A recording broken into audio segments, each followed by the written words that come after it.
with the introduction. Miss J put it in the chat, but we want to send a big shout out, happy birthday wish to Dr. Sarah Dunn. Much love and happy birthday. But like we mentioned earlier, we have this individual who does folk, grassroots, emergent punk rock, whatever feels good music. And like I said, put some respect on the name because she's a doctor, okay? But let's put some respect on the name. But without further ado, great energy from the gate, and I can imagine we're going to continue to have that. Let's bring Dr. Sarah Dunn to the front, please. Step to the front, please. Hey, how are you? How you doing? How you doing? You are too generous and sweet. Thank you so much. It is my birthday. I felt it was a sign to be here on my birthday. Wow, thank you for sharing the day on your birthday, and many blessings to you. Thank you. For those that don't know who you are or they're gonna find out today, could you give a little brief about who you are? Mm-hmm.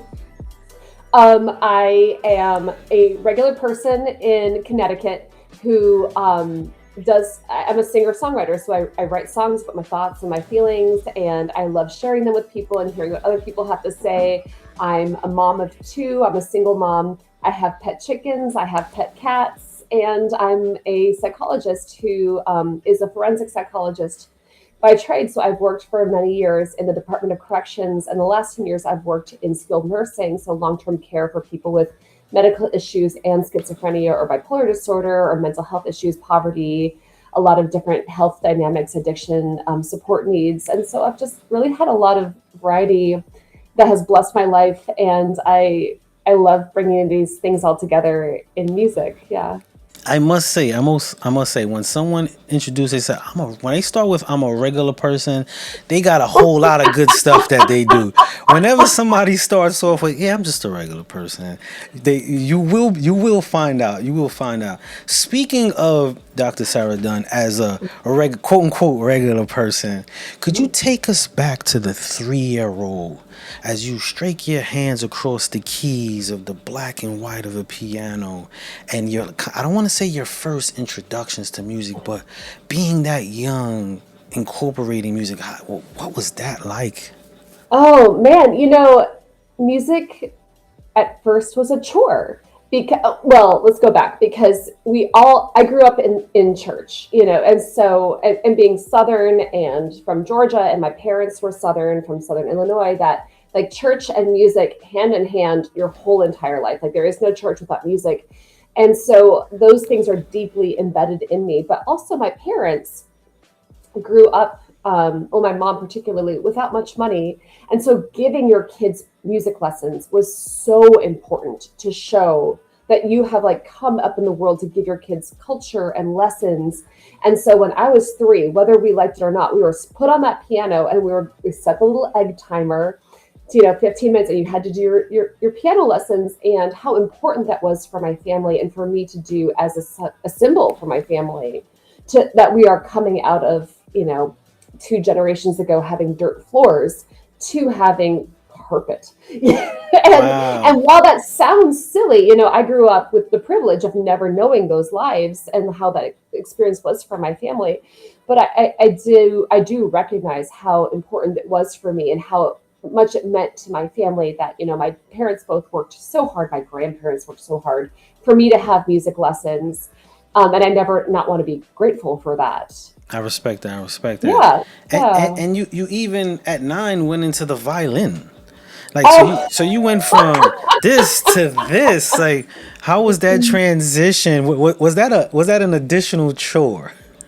It was, but however, that was my personal chore because I started making violins out of shoeboxes and out of like pieces around the house. So I would build little violins to try to play. And so that kind of got my parents recognizing like, oh, Sarah wants to play the violin. And the agreement was if I made it to when I was 9 playing piano, they would let me start violin. And so they did. And they were, that was a place where I always felt my parents were very proud of me. In middle school and high school was my violin performances and music in general, or music theater or whatever I was doing. And so, they They listen to the whole thing, because when a person learns to play the violin, even when a person my age who's been playing violin now for 30 plus years, it does not sound good. It is not like you have to sit through like all of the awful noises. It sounds like a baby seal with a tummy ache. I'm so sorry, that's me. Um, Now you okay. go. We don't Oh, hear it at okay, all. okay, Yeah. okay. Sorry, I was having some feedback in my, but like it sounds terrible. You know, when you're learning or practicing or doing something for the first time, and that they endured all of that was just like so gracious of them. So, yeah, ridiculous. Was that your first? Was that your first? I guess you could say transition or journey into like your own musical, like forget the chore or being introduced to it, your own approach to going that direction, and how far off did you go into your songwriting? Well, embarrassingly, I started writing songs when I was so little I could hardly remember. And my sister would sing, like overhear me writing songs and sing them back to me to tease me to pieces. Because that's what big sisters are supposed to do. So thank you. But like I have written songs and like, you know, terrible poetry, you know, in my high school years, my whole life. And you know, the pandemic really shaped how I was feeling about just the world. And I was like, you know what? Like, if there's ever a time to have the best midlife crisis ever, like, this is it. Yeah. And I just really want to encourage people that if you don't have a passion that you're doing, because you know, I did music, I even went to college for violin for a while before I realized that you can love something, but it doesn't need to be your job. That if there's something you need to do for money and something you do for passion, and sometimes those things should not overlap. And that was a really helpful part of my experience. I And like that. finding ways to incorporate now music into my profession has been really, really great. But the pandemic really kind of highlighted so many things for so many people that it really kind of came to the forefront that like this is something I need to do to feel like myself, Yes. if that makes any sense. Yeah. And I would like to thank you for your service of working 12-hour shifts 7 days a week during that time. That was not a real easy time to do that, and you saw some hardships. You know, many people didn't make it out of that daily. How did you cope with that? With so much of that at that rate of that, especially that time when we didn't understand or know. It was very, very hard. It was so scary. I even remember so viscerally the moment I'm standing in one of the buildings I work in, and the APRN, the medical provider, she said, "This cough that everybody now has, we have it. That's what it is, and it's here." And I just remember like everything kind of shifting on its axis, and we were losing 10 people a day. The next day, 10 more people a day. The next day, and like the ambulance couldn't come fast enough for the deceased, and how you know like the way that like plastic trash bags stick to you when you're sweaty because you're helping move and lift Mm-hmm. and change. And you know, I'm a psychologist. I'd never learned how to move a body, um, and so it was greatly different than anything I ever thought I would sign up for. But it was amazing because the way people showed up for each other was a miracle. Like it showed the goodness of people that like I'd wake up and there'd be like bags of cookies on my front step for me to take to work to all the workers. I'd be at work and someone would have ordered pizza for everybody. A man who's my neighbor 3D printed hundreds of face shields because we didn't have any. Like the goodness of people was what was able to help me get up and get moving.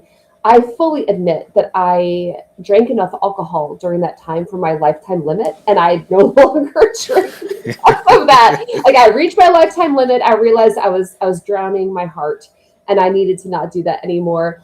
But like you know, so I did some poor coping skills and some positive coping skills, and it was just one of those things where like when there's an emergency, the only way out is through.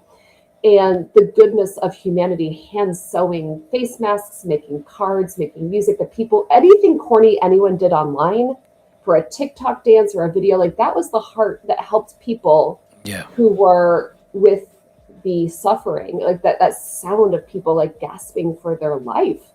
And so if you are one of those people, I want you to right now take your hands and give yourself a really big hug, because you don't even know how helpful you were. And like, I can never be grateful enough for you. And I Oh don't even know man, you probably. Yeah.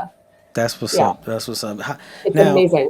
now, not only in those moments, but in that moment, the creative side of you in the music, did that spark? What did that spark in it? Because I know for me, it set me on fire.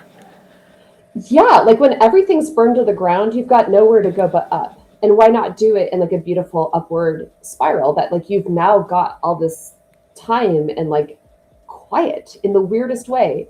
And the way that things can come through in your mind and be put into the constructs of music um, was a gift, and that started things. And so I'm curious about your fire. So like when you said it sparked a fire in you, like you I've looked so much into your background, but I'm curious about how that like felt to you. You know, I felt so restrained because of the unknown. Like even Mm, when they were like, you can't go out, stay, you couldn't be with people, and I realized how sociable, your creativity seeks so much socialism and mm, socializing.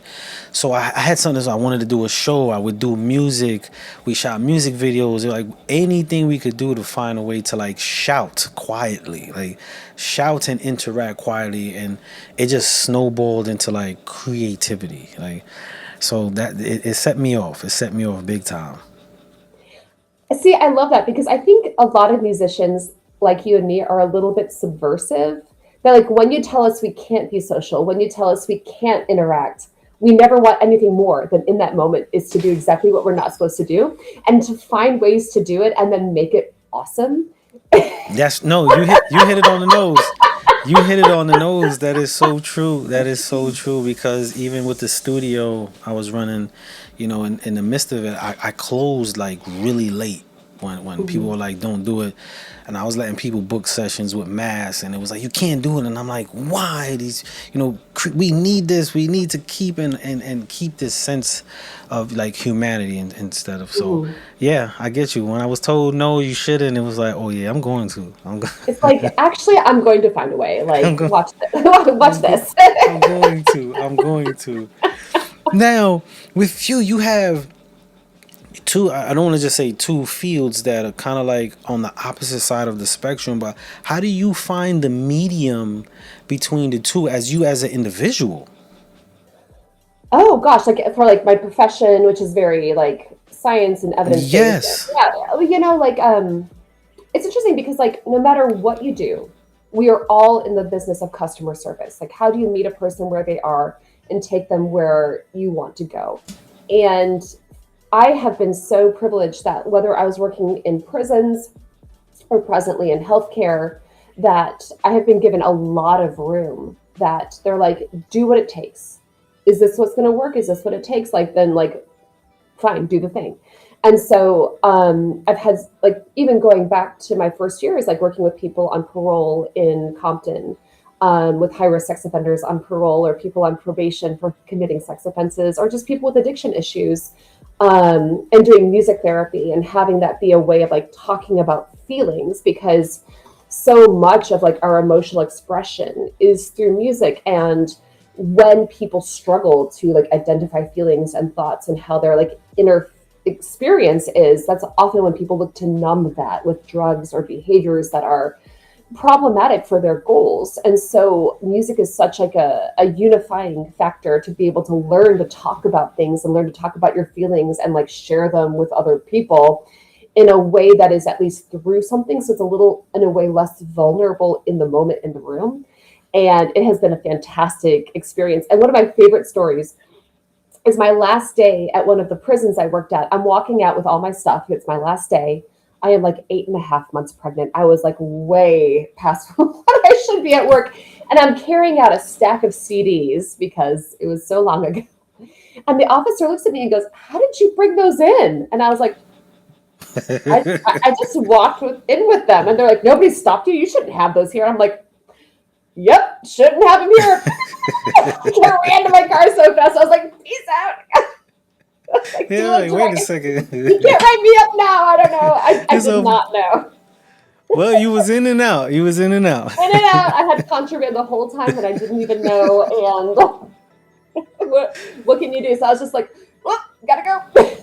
Oh So, man, that's a but it was funny so one. much fun. It was so much fun though that like the inmates there talking about their thoughts and feelings and their experience with music and their memories was just like such a special moment to like meet the actual people behind like the prison offense. And it was just a really special time. No, that's very powerful. And you mentioned music therapy, and I think a lot of people who do music, we start off doing music for our own comfort, for our own mental capacity, our own needs and different things. And then, once sometimes we get comfortable enough to share it, sometimes we share it while we're still not yet comfortable, but we feel a little bit more brave in that.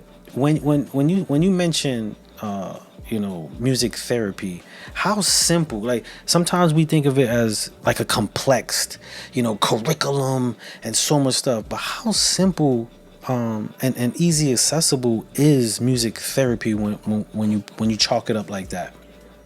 Music therapy can be as simple as a therapy group I ran last Thursday with a room of people with dementia. And I gave everybody a kazoo. And the reason we're doing the kazoo is to practice like anxiety and feelings and that breathing, but to tell people like take deep breaths and count to 3 in and out, like that's not necessarily going to work for those individuals. But playing the kazoo and kind of the breath and the regulation that goes with that can be a really helpful like way to think about like deep breathing and kind of that like a physical like feedback loop for anxiety and emotions. And so I had a room full of people playing the kazoo. And it was the best time. And like these are little plastic kazoos. Like it was really nothing. And we had a blast. And bless her heart, there was this one lady who has dementia. She's forgetful. And she would play the kazoo and then she'd forget how to play it. And I'd have to teach her again.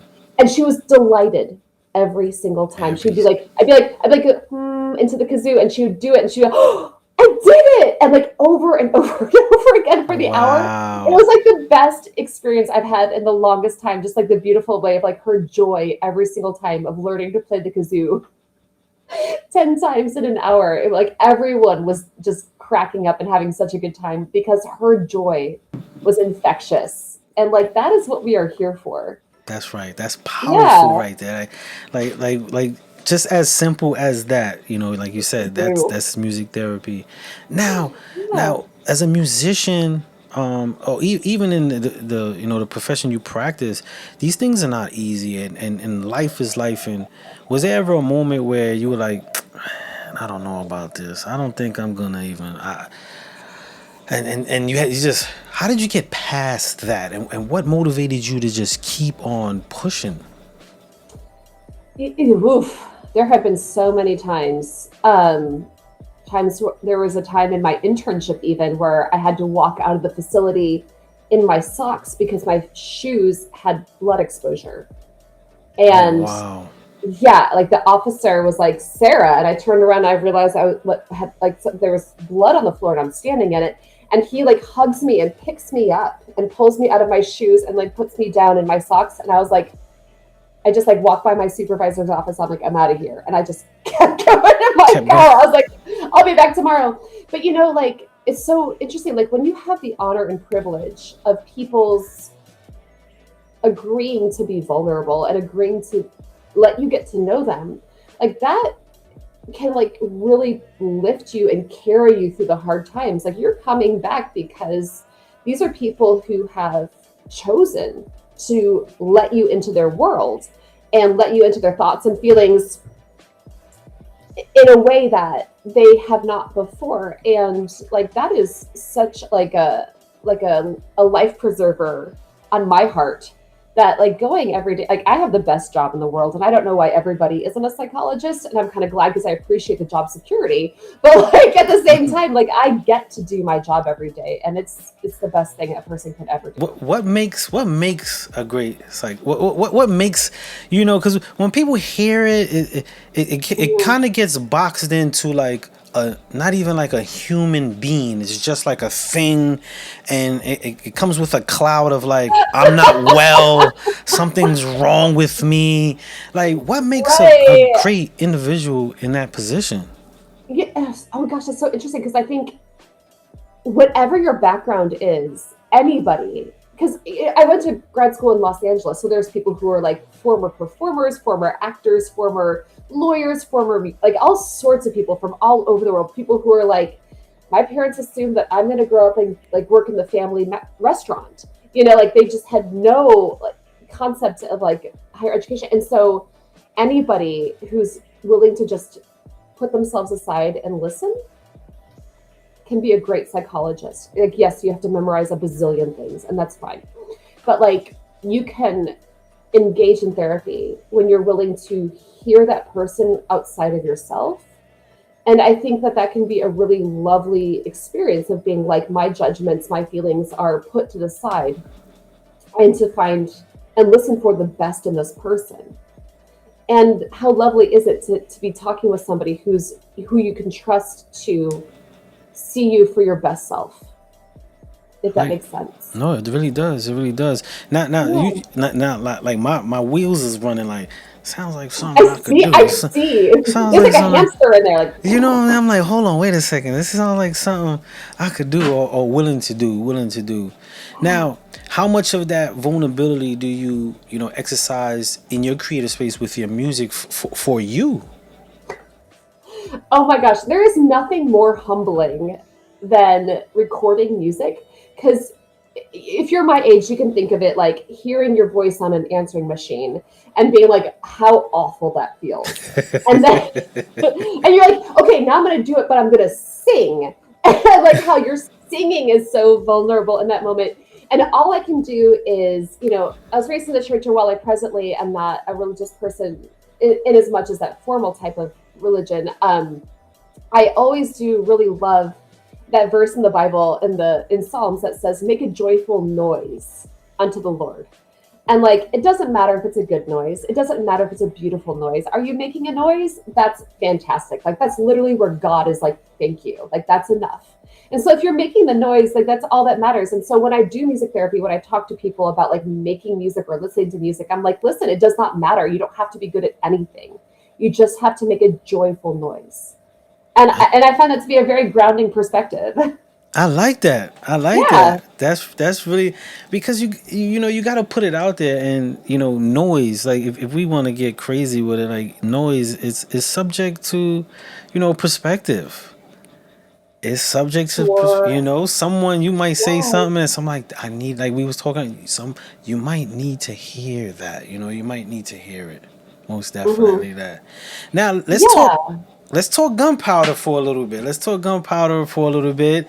There's a lot of, I guess you could say, symbolism and examples and metaphors and similes, and there's a lot going on with that song that the typical person might not catch. But let's talk gunpowder for a little bit, which is doing really well. Which is really doing really well. I am shocked at the video. The video by Jay Miles is his entire creative baby. He just was talking to me one day and he was like, "Oh, so when we do this video, it's going to be this, this, and this." And I'm like, "Wait, we're doing a video?" But he was just like, "Just jump on the train, Sarah. We're doing this thing." And he's absolutely brilliant. He also played percussion or played drums on the soundtrack, as well as my friend Jeff Pierpont played banjo.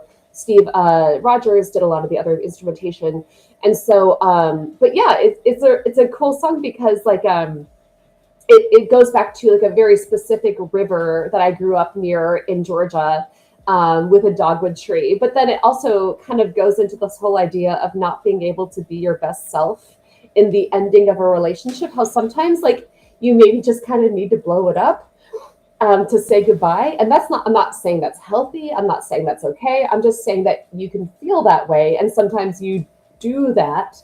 And that I personally may sometimes be a toxic person is a real thing. I'm not always my best self. And that song has some of that autobiographical stuff in it, Okay. as well as symbolism and other things of like talking about like just like a human experience of being like saying goodbye to a relationship is terrible. What if you blew it up?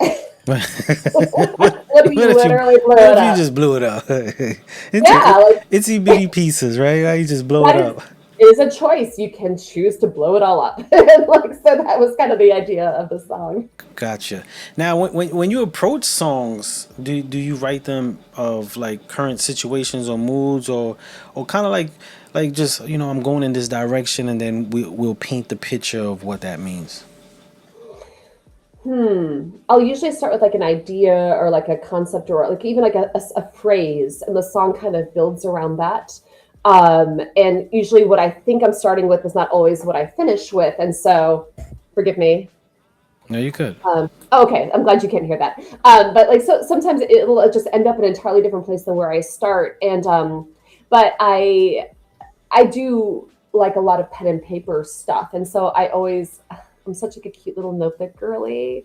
Like it's so embarrassing. My friend Steph Adam called me out so hard. He's like, "Oh, I clocked it. You were that cute little notebook girly." But I'll write my ideas and songs in there, and it becomes like this like a musical boneyard that sometimes I can flip back through and find pieces and ideas from that kind of fit into something. So I kind of Tetris together a song. So typically, it's kind of currently what I'm feeling or experiencing and how I process things with music.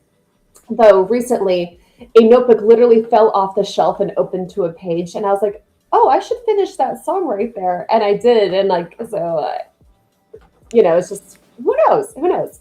But they come to you at the weirdest times, and so I'll be like in a work meeting, but I'm like writing down in the margin of the paper, like my idea for a Come song. when it Yeah, comes and how it comes, you just start targeting and working from it. No, this is yeah. true creative, true songwriter, true songwriter. Now, as a musician, there's two parts of it. A lot of people are very great studio recorders. They'll go write a record, record a record, put the record out. But you do tons of performances. Like you do a lot of performances. Do you feel that's the center stage for you and your art? I do love performing 1,000 times to recording. Recording is like a very strict and structured, humbling, personal, vulnerable experience. And I'm so glad to have met the person I record with because he is very gracious and generous emotionally and personally. But when you perform out, you have so much leeway to just be as weird as you want to be and to read the room and have connections with people.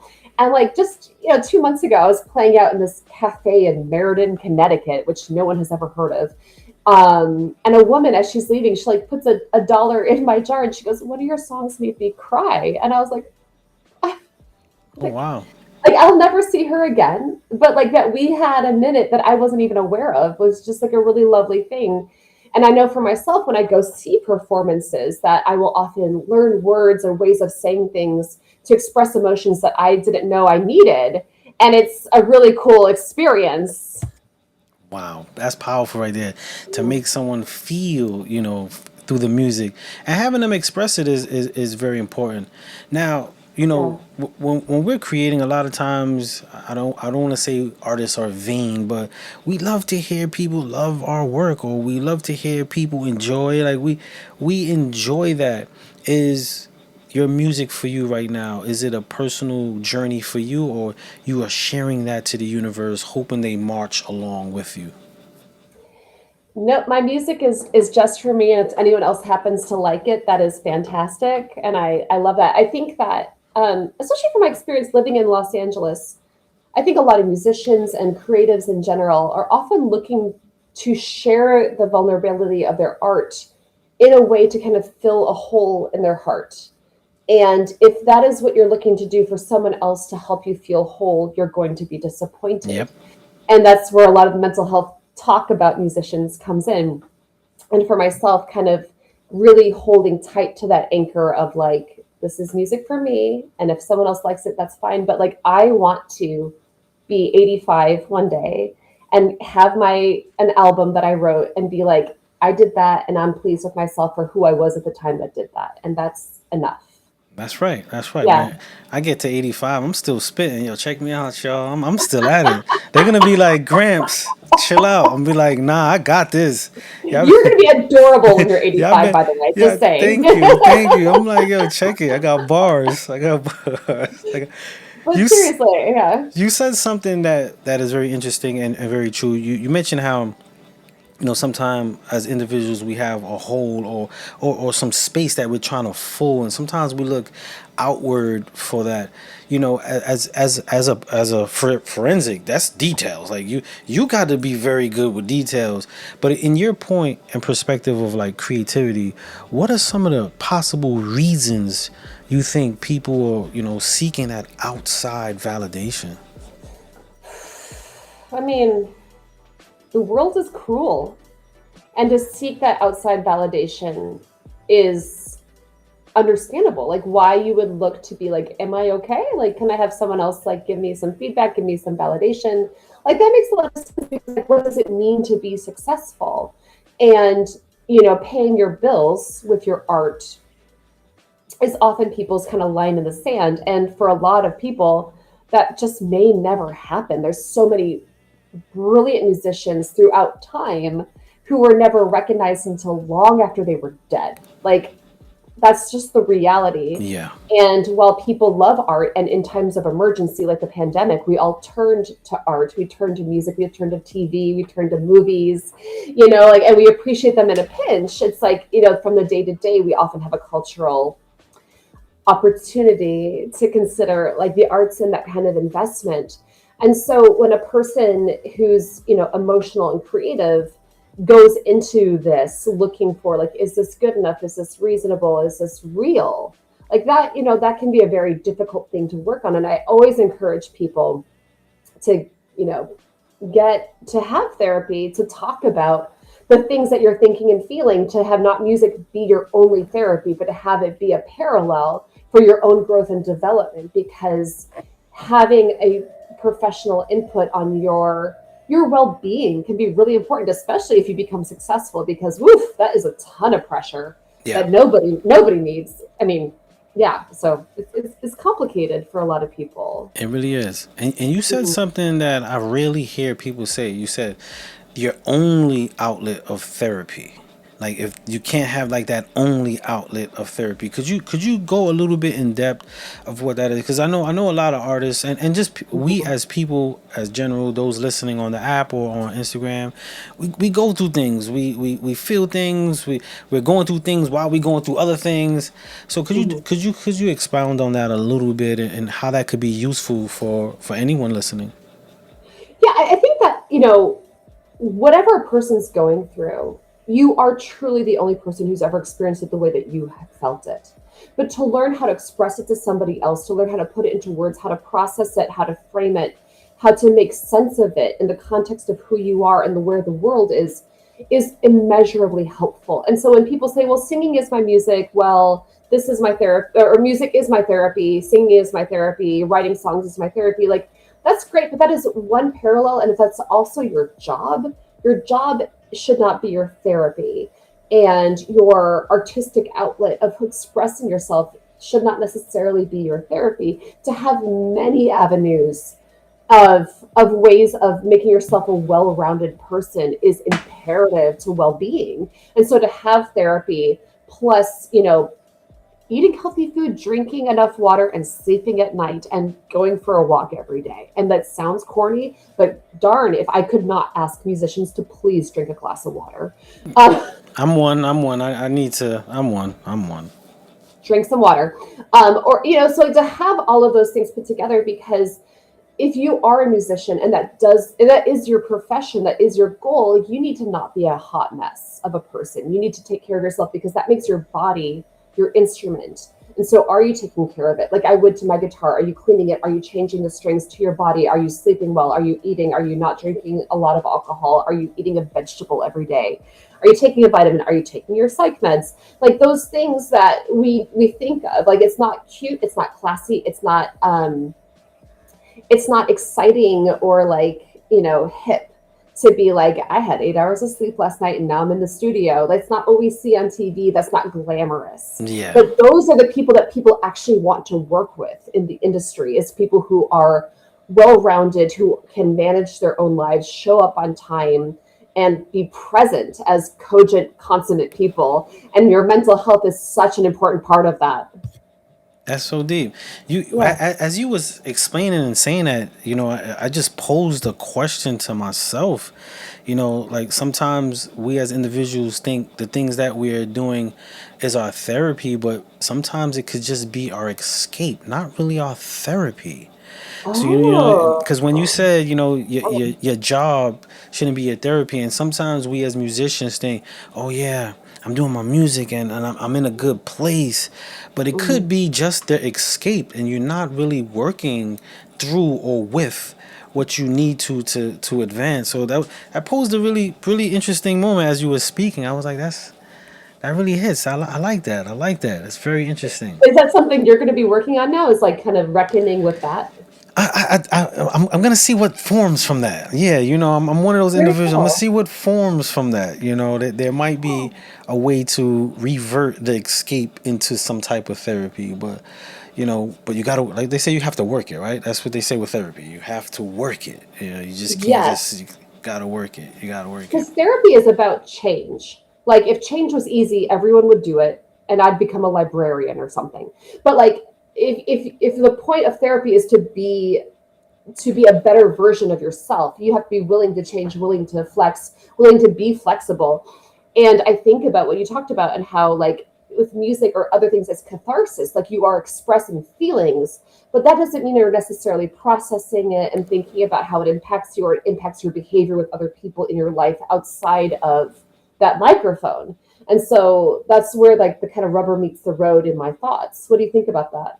No, for real. I'm over here, Mm. even in the chat. Shout out to Dion the Most. He said, "Wow, you got me there." He said, I always was saying music to work things through sometimes, but now even people listening or questioning, because it really does pose a good question. Sometimes things that we Oh, escaping in, we're kind of uh-huh. avoiding a lot of things, and we might feel good in that moment, but then we don't really work through it. That's really, Mm. really good. I got a question for you, and this is the only question that we ever ask anybody. Every show, every other show is a conversation based, but if you could look back at the young Dr. Sarah Young, the very young, and tell yourself anything, what would that be and why? Oh man, I think I would tell myself that everything always gets better. That whatever is hard, whatever is difficult, like that things get better, and that whatever in the moment feels like it's going to bring you down, you will actually wake up tomorrow in an even better life than you had today. But it means that you have to do the work to wake up tomorrow and to do the thing and to go through the process. And so to kind of keep going. What do you think? What would you tell yourself? You know, you're probably the second person to ever reverse the question back to me. I'm a Um, psychologist. yeah, that's pretty. No one ever asked, but if could speak to the younger version of myself, I would just Yeah. say, I'll just look at him and say, kiddo, it's gonna be rough, but you got it. You got it.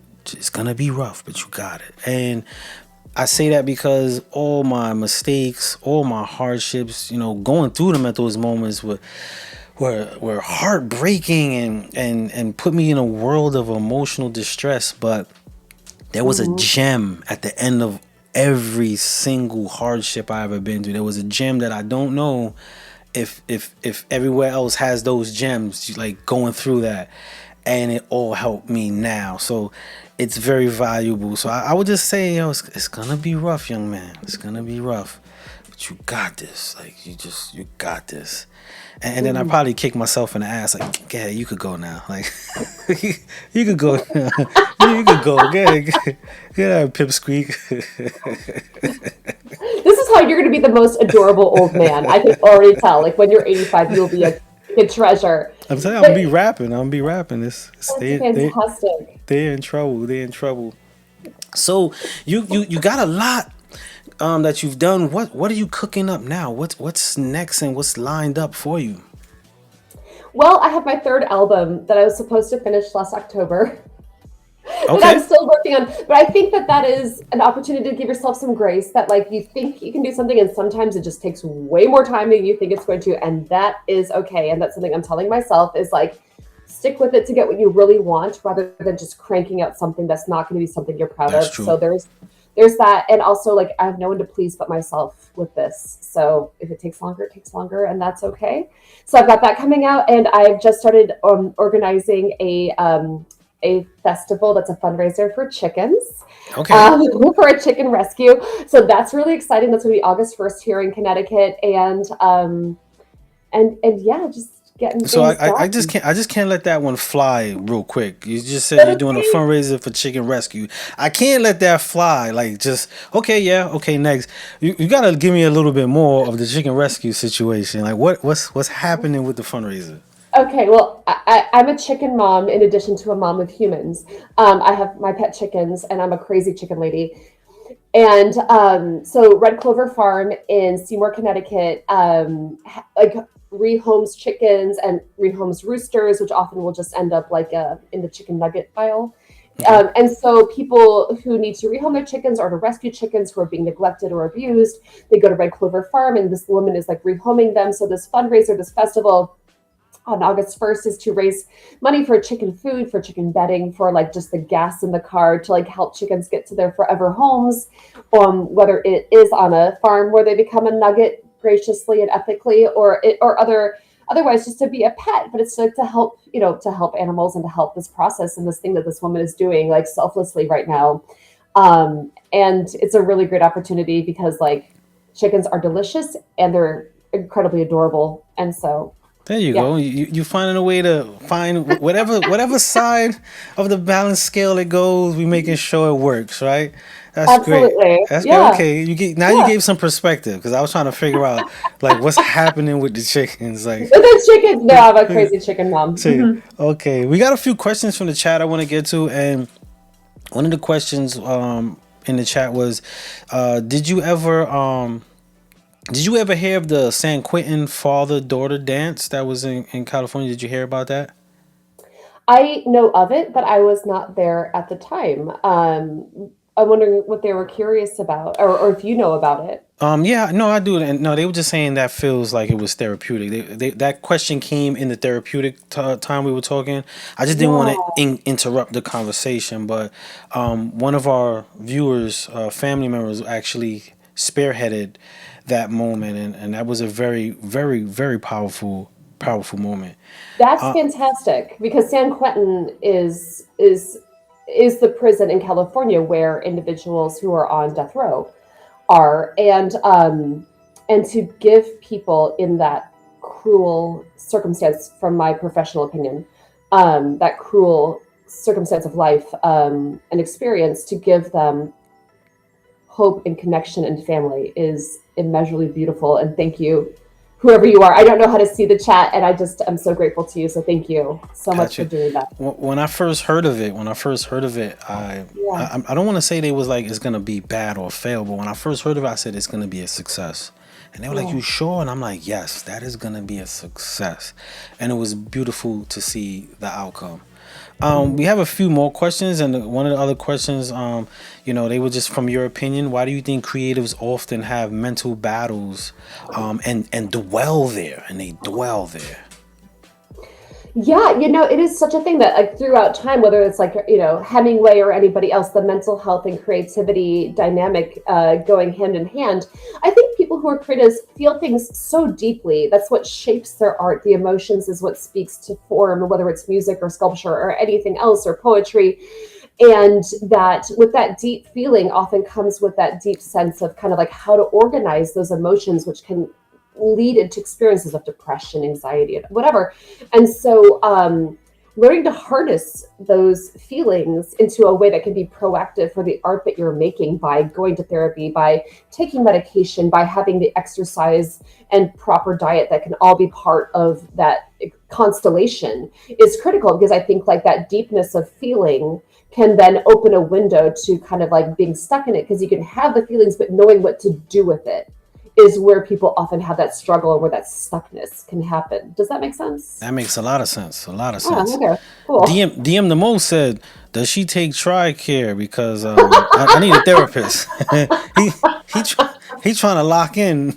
you, He's you letting know me know what? his coverage. Like, I don't know if you take that, but that's what Listen, he like got. if you go to psychologytoday.com, it's a website. You can go to Therapist Finder, enter your insurance, enter what you're looking for, and it will match you to providers and their profiles. So you can look through and see who you think might be a good fit for you. So I do recommend that website for people. Could you say Yeah. that one more time for those that are Oh, listening to us on the app or anything? That was really good yeah. information. It's called psychologytoday.com. It's a magazine, but it has this essentially like a Bumble dating app, but for therapists, where you can put in your insurance if you want a man, a woman, or a person who's like queer positive or whatever you're looking for, want to do telehealth or in person, and it'll match you to people who have made profiles. They can like read through about them. You can look at their picture and see, do I think this person would be a good fit for me? And it's a really great way to connect people to providers who have openings in their schedule. So I highly recommend that to people. Wow, thank you for sharing that. Oh, of Thank you course, for I'm happy. he even put in the chat. Oh snap! I just watched her video last week, Gunpowder. So he just connected who you were. He just connected who you were. That's pretty good. That's pretty good. You know. My hair has grown back, and so people don't recognize me. Because the night before that video, we're like shaving my head over the sink in my bathroom. It was just insane, insane. Wow, So wow. We have I think one more question, but the question Ms. J asks, do you produce and engineer as well? absolutely not. Nope. I am a princess when it comes to anything technological, and that's why I have other people do those things for me. It's good to know what your strengths are. Like my strengths are the creative process, my strengths are in the writing, in the performing. That's fine.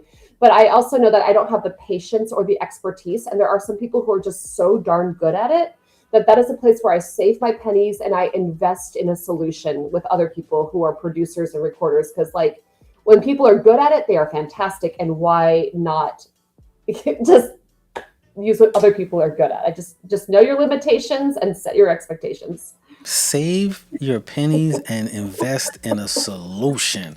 That is It it. can't get no stronger than that. Like invest in a solution. So listen. Yeah. Now, speaking of investing in a solution and the music, one of the biggest things that come across to a lot of artists is, I need a team or having a team.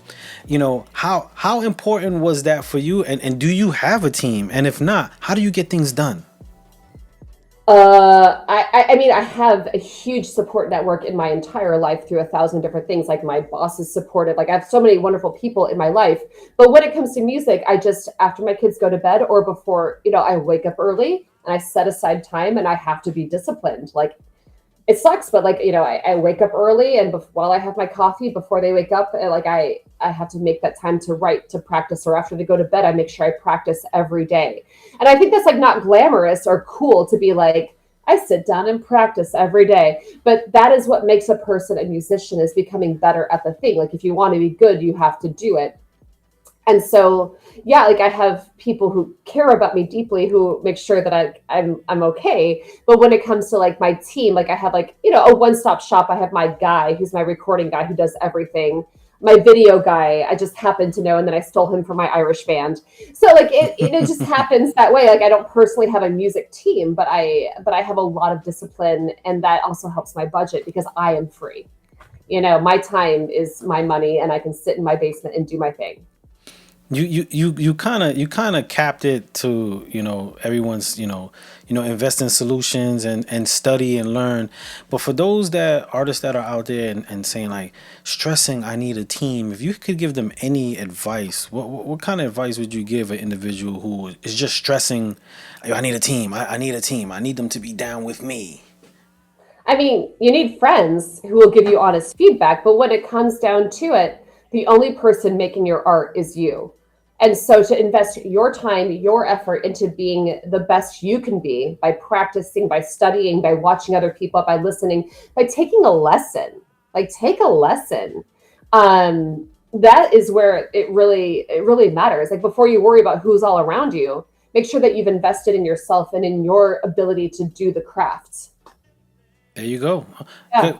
Are you interested? Are you working or willing to collaborate with other artists? And if artists are interested, and or they got things that they kind of cooking up and stuff like that, because I'm seeing the Yes. chat and there's a lot going on with the chat. Somebody saying I'm looking for somebody to sing, and then Miss Jackson was thank you, Miss J. She was like, yo, you could reach out to DM the most or Spud as an engineer if you need an extra one. Yes. But there's so Yes. much going on. But as far as collaborating and working with other artists, is that something you're interested in? And if so, what's the best way for people to reach out to you? You can always find me on my Instagram at Sarah Dunn Music, or the little @ Sarah Dunn Music, at my website sarahdunnmusic.com. I write songs with other people all the time. I have people who send me songs and they're like, I just don't know what to do, and I'm like, well, have you thought about making a duet? And like, what if we just like rearrange the whole thing here, or like, what if we thought about it from this other perspective? Or what have you. So like I've written songs with like my friend 77 8. I've written songs with my friend Joe Scalfi. So like there's it's always an opportunity, and the only way to make something more fun is to add more people to it and be as weird as possible. There you go. Absolutely, like be as weird and free. Just do it. Go for it. Collab, put send some me stuff together, and yeah, I'm a middle-aged mom. Like, drop into my Instagram and let's have a wholesome conversation. I will make you a sandwich while we talk, and we absolutely talk about how to make this more supportive. Like that's like the most special thing that you could possibly do is share with each other. Well, you already got an invite. They said, Dr. Dunn, I'm working on a project. I'm gonna send you a beat. So you're already getting fantastic. Yes, please you're already do. That's getting wonderful. So we know we're in the time of everybody getting their flowers. Like this is the era. Like we hear that phrase often. We're giving your flowers, but here on MJMG Presents SHU Radio, we don't give out flowers. We give out honor, because flowers do die, but honor lasts forever. And we want to take this time to give you your honor. For an individual who adds their creativity but shares it in the aid of helping people. Always, like you mentioned a keyword, you said listening. The power of listening opens the worlds for many minds and hearts. And you've not only been there for the listening, but you also been in the field in the moments when it was dark and gloomy, and you still put in the efforts. In some people's maybe final moments or days, you gave them the moment to share that human sensibility. And with that, we want to give you your honor and thank you for not only the creative aspect, but also the human aspect, which gets overlooked very much and most definitely keeps everything going. So thank you, and we want to give you that honor. Thank you so much. That is very generous. I appreciate that. No problem. Look at my mascara. Listen. Thank you. Now, I want to open up the floor. Is there anything you want to say or share, or anything you got going on? Any new shows? Anything you want to put on blast? Put your website. Like, let the people know what's going on. Listen, for some unknown reason, my video has 20,000 views. So go to Sarah Dunn Music on YouTube. Also follow Spud Brooklyn on Twitter and on Instagram and everything else, because this guy is so positive and so uplifting. It's like you can't help but feel like all boats are rising with this energy. And yeah, find me at www.sarahdunnmusic.com. And this has been such a pleasure. And if anyone needs help connecting to a therapist, really do send me a message on Instagram. I am a normal person. I will respond to you. So anything to be helpful to help other people connect and become healthier, better people. I am here for this. So thank you. And when she says normal, she means approachable, because she got superpowers, y'all. So she's just being modest. We all do. I like that. We all do. Again, yeah. I would like to thank you for coming on the show, bringing great energy, great insight. There was a lot of insight. I see a lot of people. It even made me contemplate on a few things. I'm gonna write some things tonight. I got some things I gotta sketch out. I got a few things I want to sketch out, which gave really great perspective. So thank you so much, and hopefully, or maybe in the future, when you got something going on or something else you want to share, we could come out, get a recap, talk about what's going on, and we go from there. That sounds fantastic. This has been the best birthday ever. Thank you so much. It's so nice to talk to you. Yes, and again, happy birthday. Enjoy the rest of your day. Blessings to you. You got it. Thank you so much. I'll see you later. Have a great one. You too. Bye. That was super cool, y'all.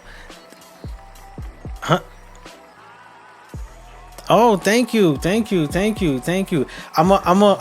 gonna reach back to you after. I'm gonna do the final word, and we most definitely speak some more. Oh, okay, she was still on, y'all. But anyway, that was Dr. Sarah Dunn. She does a lot of stuff, super great energy and artist. We're gonna go into that last video, another video of hers. I mean, the same video of hers. We're gonna go to that one again, Gunpowder, which been getting a lot of energy. But let's get the final word. If you didn't get anything from today, what is therapeutic to you? Sometimes we sit and we think we're doing something that's helping us therapeutically. We think this is a place that really makes us happy when it might be just a place. It might be something that just takes and occupies the time. You know, sometimes we think things are actually helping us. But there's a key word she said, you know, she said, save your pennies and invest in a solution. And sometimes the pennies might just be your time, your attention, something that you can dedicate towards, but finding the solutions. Sometimes we use music and say, this is our escape. Or this is our therapy when it's just our escape. The thing about escaping, and it made me contemplate when I used the phrase like music is my therapy. I think I've used that in my life, but it might just be an escape. It might be just the place I go where help is not there, noise is not there, it's just me. But when it's just me, it might not be only what I'm working on.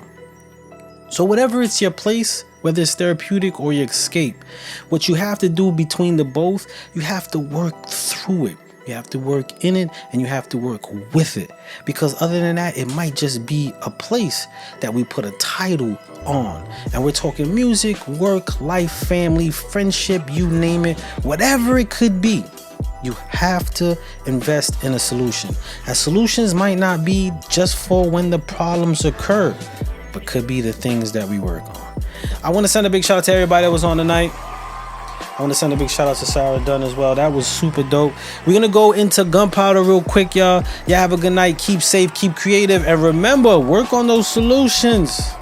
And understand, is your safe place just an escape or is really a place that's helping you? Y'all have a good night. Keep safe, man. I'll see y'all next week.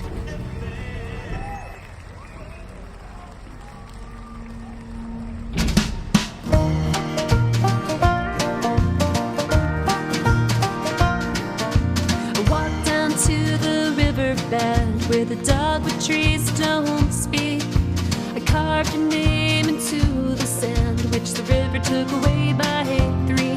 And I found a way to make it stay, where something fierce and loud.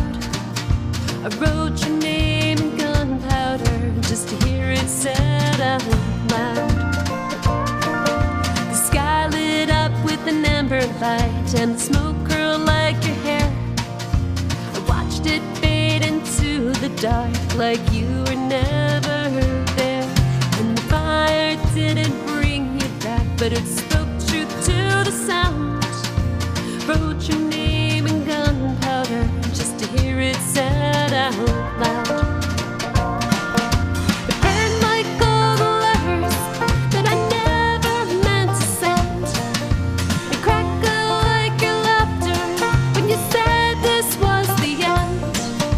And you said I was foolish, and I said you were wrong. But I wrote your name in gunpowder, so it couldn't be undone.